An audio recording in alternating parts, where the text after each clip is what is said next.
rapproché pour en faire une évaluation. Personne n'avait jamais programmé un ordinateur pour prédire les résultats d'une élection. Les deux ingénieurs, Ecker et Mauchly, entrèrent des données jusqu'à ce que l'émission commence. Les opérateurs ont sélectionné les premiers résultats de quelques circonscriptions choisies de l'Est et à 9 h, ils ont commencé leur programme. L'UNIVAC prévoyait une victoire d'Eisenhower, obtenue de justesse, contrairement au sondage. Les opérateurs ne croyaient pas les résultats de l'ordinateur et ont pensé qu'ils avaient des problèmes de programmation. Ils ont rapidement reprogrammé la machine pour comparer leurs résultats avec ceux des experts. Au cours de la soirée, on a pu constater qu'Eisenhower remportait bien la victoire de quelques voix. CBS a hésité à faire le reportage des résultats auxquels il n'avait pas cru.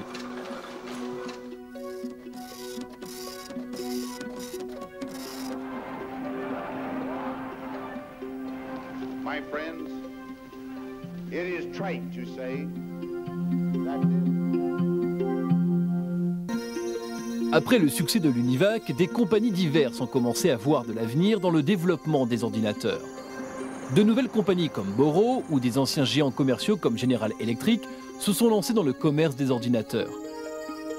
Mais la plupart des compagnies américaines dépendaient des systèmes de traitement d'information fournis par une seule compagnie, le pilier des machines de bureau, IBM. IBM n'avait pas d'ordinateur.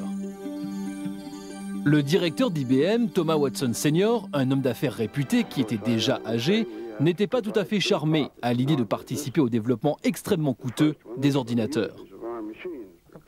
Les ordinateurs de l'époque contenaient des milliers de tubes à vide, occupaient une grande salle et exigeaient une petite armée d'assistants pour leur maintien. IBM, ainsi que beaucoup de gens, ne voyaient pas d'utilisation possible des ordinateurs pour le commerce. C'est le fils de Thomas Watson lui-même, Thomas Watson Jr., qui a dirigé IBM vers l'ère de l'ordinateur. Selon les souvenirs de Watson, les clients d'IBM en avaient assez des cartes encombrantes et ont ainsi provoqué un mouvement. Je me souviens particulièrement de Jim Madden, à l'époque vice-président de Metropolitan Life. Il m'a dit qu'il allait supprimer notre contrat IBM quand il pourrait mettre toute l'information sur cassette, parce que les cartes des comptes des clients occupent 3 étages du bâtiment du Metropolitan Life. Et à ce rythme-là, elles vont bientôt occuper l'édifice entier. C'est cette menace qui nous a poussés au progrès. Devant faire face à la possibilité de perdre sa clientèle, Thomas Watson Jr. a commandé le développement d'un ordinateur. Les employés d'IBM, connus pour leurs ailes, ont annoncé à leurs clients qu'un ordinateur serait bientôt en service dans la compagnie. Mais en fait, il n'était qu'en projet. Finalement, en 1953, IBM s'est doté du 701. Le 701, malgré son infériorité technologique par rapport à l'UNIVAC, tout comme beaucoup d'ordinateurs des débuts informatiques d'IBM, a eu un grand succès auprès des clients parce qu'il se conformait avec les autres systèmes d'IBM. IBM a su voir l'avenir des ordinateurs. La compagnie a donc redirigé ses efforts vers le développement informatique. Les efforts d'IBM se sont avoués bénéfiques et dans les années 1960, les ordinateurs de la compagnie dominaient le marché. Mais l'informatique allait prendre une nouvelle et différente direction.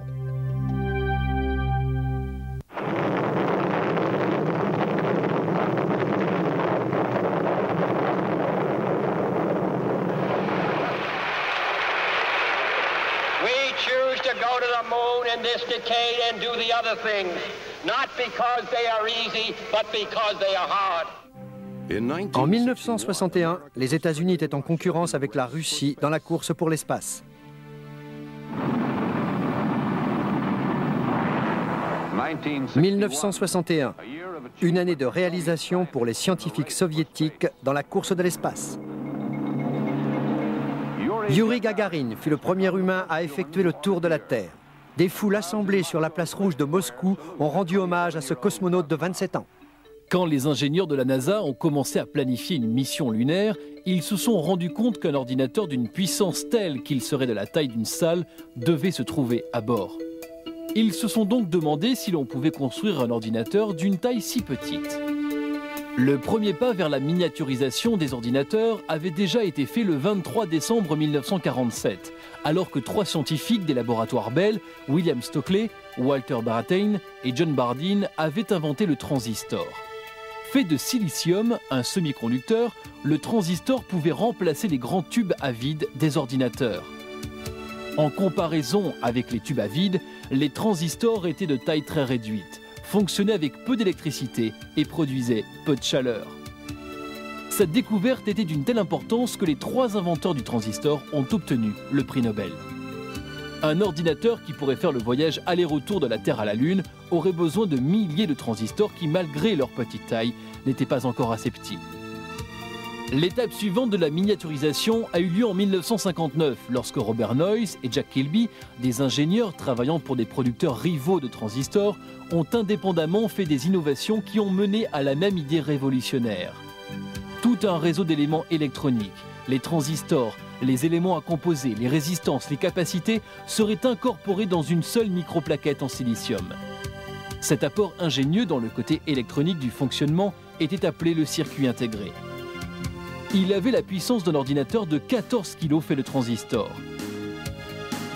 Mais les circuits intégrés présentaient le problème essentiel d'être difficiles à manufacturer, ce qui les rendait donc coûteux. Cependant, la course de l'espace avait commencé juste à temps pour financer le projet. En 1969, 5000 circuits intégrés représentaient le cœur de chacun des 2 ordinateurs identiques. L'un était en orbite autour de la Lune et l'autre était en orbite autour de la Terre. C'étaient les ordinateurs les plus puissants de cette grandeur sur la Terre dont ils allaient bientôt quitter la surface. Beautiful, just beautiful. I'm gonna step off the limb now. Alors que Neil Armstrong a fait un petit pas dans la poussière de la Lune, Ted Hoff, un ingénieur de la Intel Computer Chip Company, a accompli la dernière étape en miniaturisation. Il a développé une idée qui allait mettre un ordinateur entier sur une microplaquette en silicium, le microprocesseur. C'était comme si l'on avait laissé sortir le génie de sa bouteille, inaugurant le début de la révolution informatique en changeant le monde à jamais.